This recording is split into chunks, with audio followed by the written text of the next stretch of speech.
If you want to support the channel, then please check out my Patreon page to gain access to exclusive videos, take part in Q&As, and watch my retrospectives before they go live on YouTube.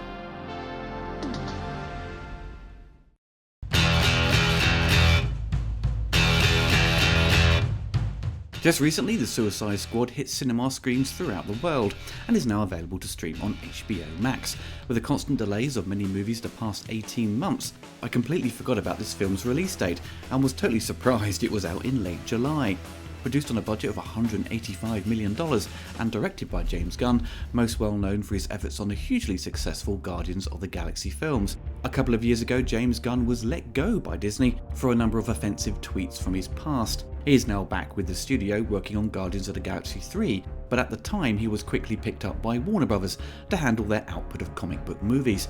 He was first offered Superman, but he felt Suicide Squad was the right choice for him. One of the first things Gunn did when discussing the film with the studio was that he would watch the first film from 2016.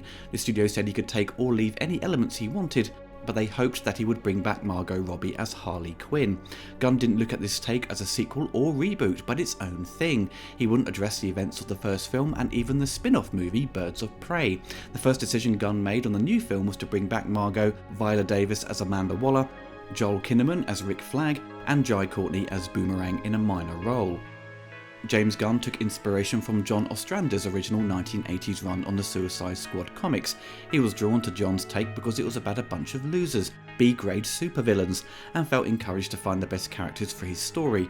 Gunn noted that one of the main differences between the Guardians of the Galaxy films was that it would be unclear whether some Suicide Squad members would turn out to be good or bad in the film, unlike the Guardians of the Galaxy, who are clearly good despite their flaws. James Gunn told Warner Brothers that he would only direct the film if it was R-rated, which concerned the studio due to its cost, but they ultimately agreed, giving him lots of creative freedom. For the film's plot, Amanda Waller brings together a new squad made up of some familiar faces, such as Harley Quinn, Rick Flag and Captain Boomerang, and sends them to the South American island of Corto Maltese to destroy a Nazi-era prison and laboratory which holds political prisoners and conducts bizarre experiments. The Thinker, played by Peter Capaldi, works with the Corto Maltese government as their head scientist, overseeing Project Starfish, an extraterrestrial life form who they are keeping under control. The group are deployed onto the Corto Maltese beach in order to journey to the lab. After being ambushed, all but Harley and Flag manage to escape, but Harley eventually is captured by the army while Flag disappears into the forest. On the other side of the island, Waller has a backup team. With Bloodsport, every time his name was mentioned I was just thinking of the Van Damme film. We have King Shark, Ratcatcher 2, Polka Dot Man and Peacemaker, who are instructed to find and rescue Rick Flag first before continuing with their main mission. The team discovers a base and make a huge blunder, killing all the soldiers, not knowing they were freedom fighters who oppose the dictator's regime. They encounter Rick socialising with the leader of the freedom fighters. Nevertheless, they convince her to join forces with them in stopping President Luna. Harley is taken to meet the president and it's revealed that he wants Harley to be his partner. Meanwhile, the rest of the squad stake out a club, waiting for the Thinker to arrive to use him to infiltrate Jotunheim, but along the way they uncover its hidden secrets, causing conflict within the squad.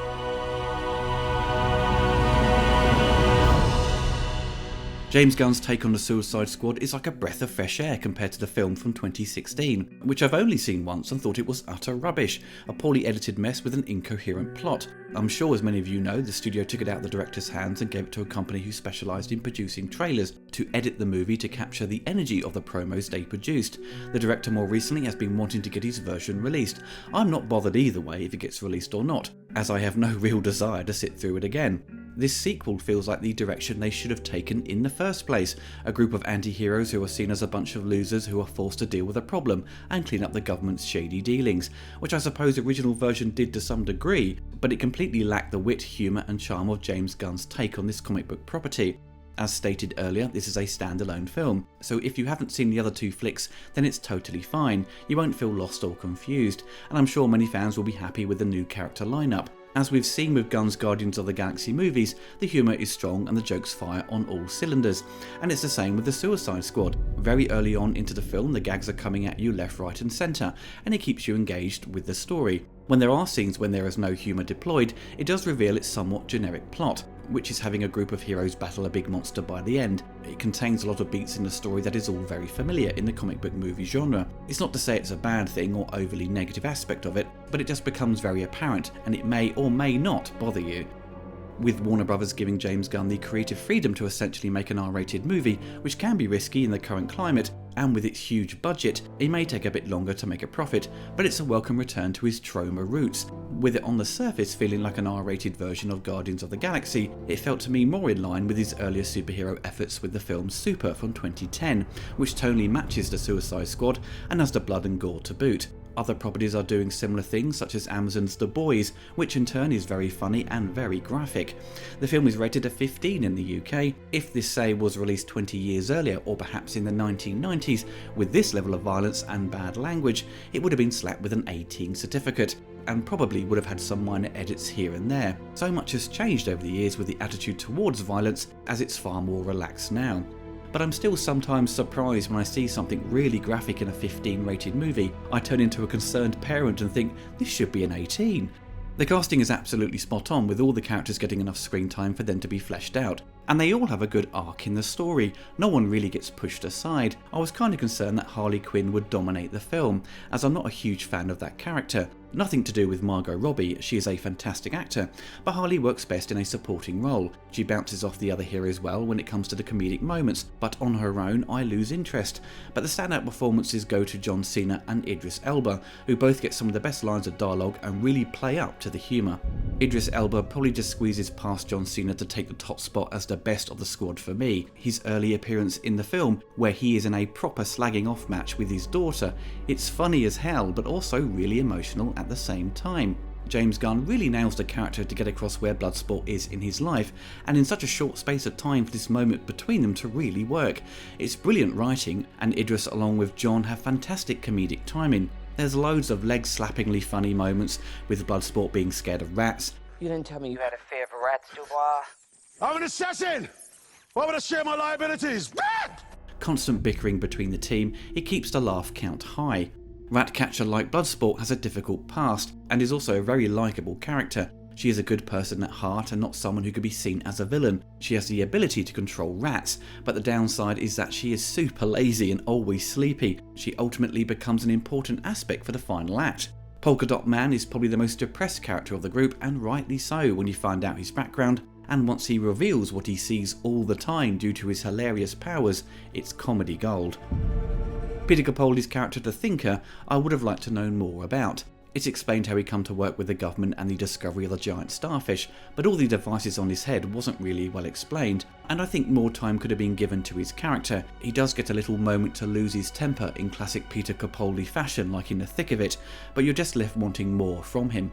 The visual effects are certainly well executed by FX companies such as Framestore and Weta Digital. King Shark blends well with the other characters, and Stallone gets to do some comedy. It's nice to see him get involved, even though it's just as a voiceover. The action scenes are well executed and have great visual flair. The score by John Murphy didn't really make much of an impression, but James Gunn does make some interesting choices with the licensed songs, which has become a common trait of his movies, with the 2016 version of the Suicide Squad choosing the blatantly obvious songs in a cynical way to flick your nostalgia switches. This film picks songs that you may have not heard before or may have forgotten about. It seems the soundtrack element has been carefully curated for this film to bring new life to some old songs.